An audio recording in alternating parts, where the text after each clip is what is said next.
Today we're going to be talking about 3 key principles of interpersonal interactions that explain how our behavior can influence the way that other people respond to us, and how that can make social anxiety worse.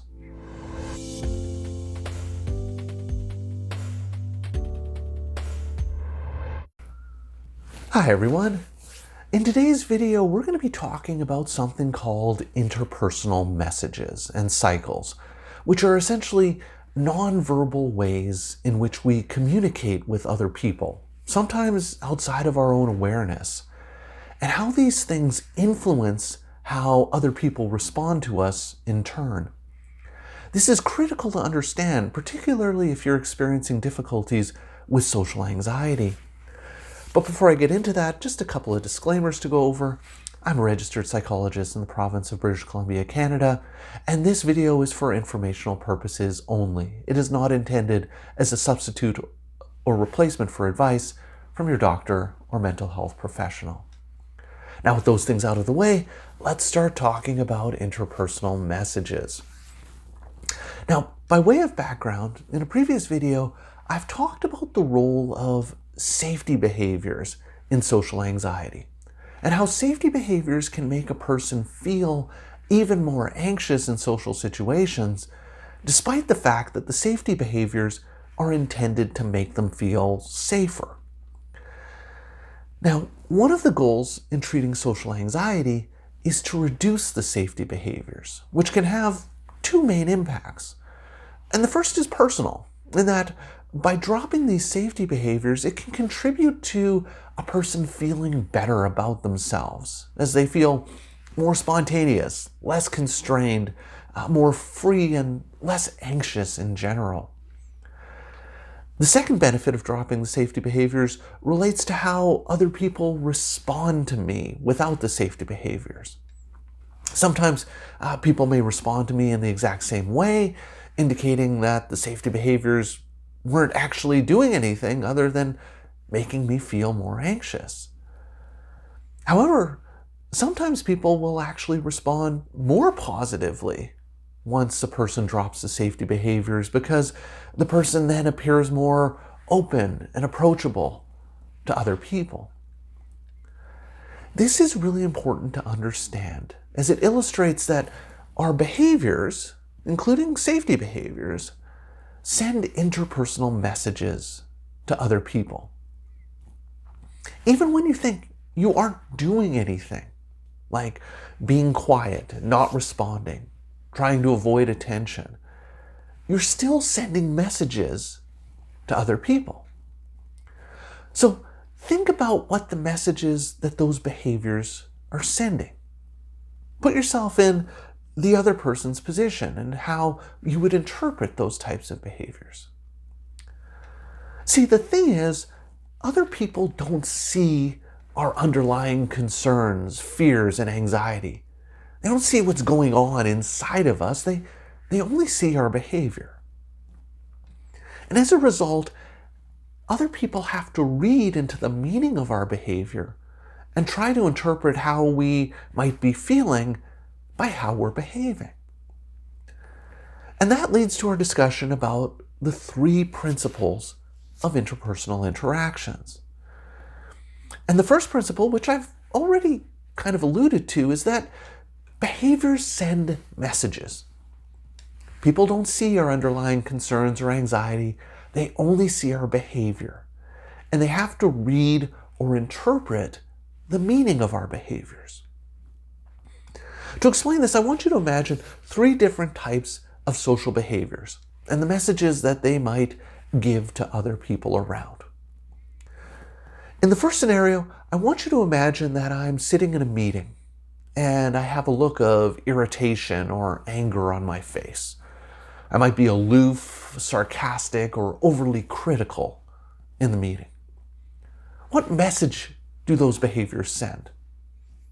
Well, other people there would probably interpret these behaviors as disapproval, and if they were to approach me, I'd likely respond with hostility and criticism.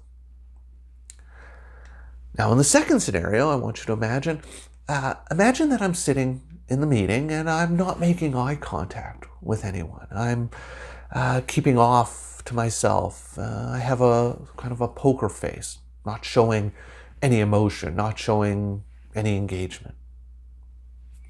What's the message these behaviors might send? Well, typically behaviors like these are interpreted as me being indifferent or disinterested in people. I don't really look that interested. I don't really want to interact. Now, in the third scenario, I'm sitting in the meeting, I'm smiling, I'm making eye contact, I'm sharing some of my thoughts, making small talk with others. What's the message those behaviors are sending? Well, other people would likely see me as approachable, friendly, wanting to engage and interact with them. So, in social anxiety, many of the safety behaviors we talk about often fall into the first and second scenarios. They give an impression that we're either disinterested or indifferent to another person, or openly hostile and critical towards others. This is the message that's being communicated, even if that isn't what's intended. And this leads to our second principle of interpersonal cycles, and that is that behaviors pull for complementary responses. In other words, our behavior tends to exert a pull or a draw on the other person to respond in a similar manner to us. Essentially, our social behavior functions as an invitation for the other person to behave towards us the way they're interpreting our behavior. Think of this kind of like a traffic light, where you have a red light, a yellow light, and a green light. In the first scenario I discussed earlier, where I'm acting aloof or somewhat hostile to others, that's almost like me shining a big red light to other people. This aloofness or anger tends to pull for other people to be irritated, rejecting, or wanting to withdraw from any interaction with me. Other people will pull back if they think that I'm going to be openly hostile or critical or aloof. And therefore, what this does is it serves as a big stoplight to other people who may have otherwise approached me. In the second scenario, where I'm avoiding talking, avoiding making eye contact, showing little emotion in my face, think of that almost like shining a big yellow light.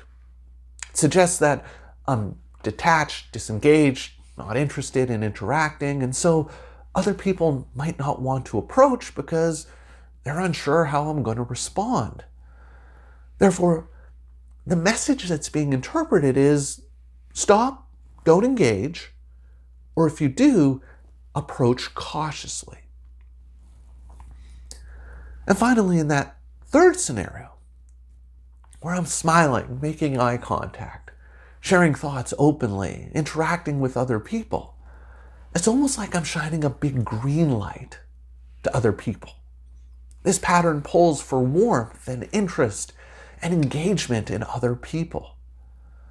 They may view me as friendly, approachable, someone they would enjoy interacting with, and therefore they're more likely to approach in a friendly manner. So you see, there's the two components here. There's the message that I'm giving in my behavior, and the way that is interpreted then results in a complementary response by the other person. Either they don't approach me, they approach me tentatively or cautiously, or they approach me in a friendly, open manner. And the final principle of interpersonal cycles is that interpersonal behavior tends to be self-perpetuating. In other words, our actions and our behaviors tend to create reactions from other people that confirm our expectations. So, if we expect other people to respond negatively to us, we'll often engage in self-protective behaviors that cause the other person to respond negatively towards us. So it's almost like it becomes this self-fulfilling prophecy or this self-fulfilling cycle. So for example, if I expect other people to be negative towards me, I might avoid making eye contact, talking, or smiling.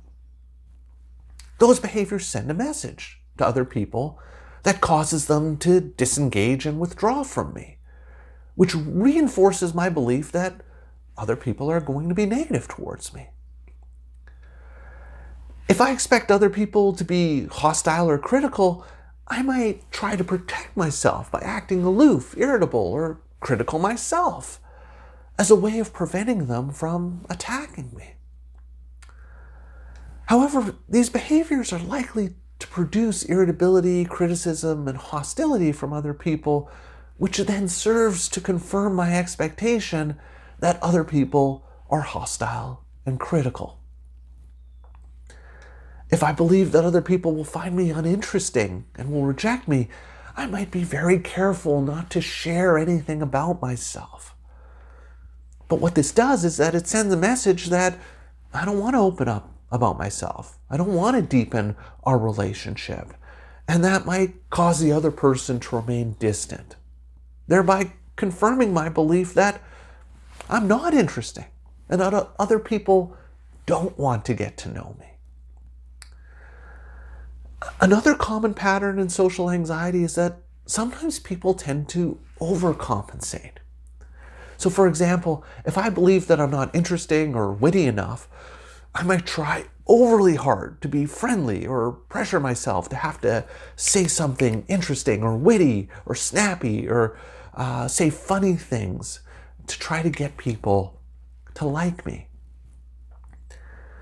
However, the problem is these behaviors tend to come across as kind of awkward or not genuine, and that can lead to confusion on the part of the other person as to how to respond.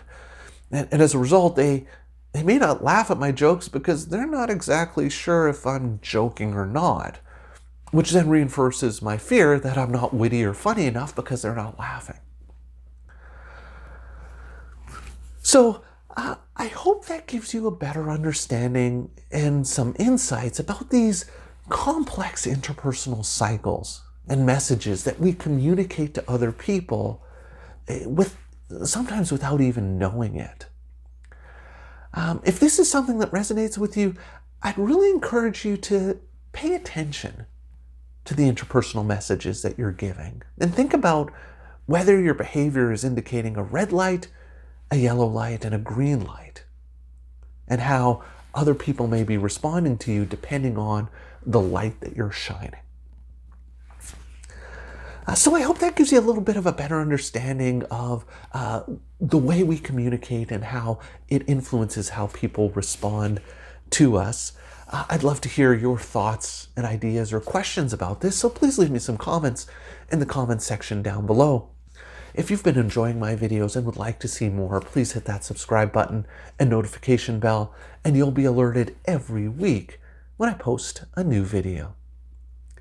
So that's all for today's video. As always, thank you for making it all the way to the end of this video, and I will see you in the next one.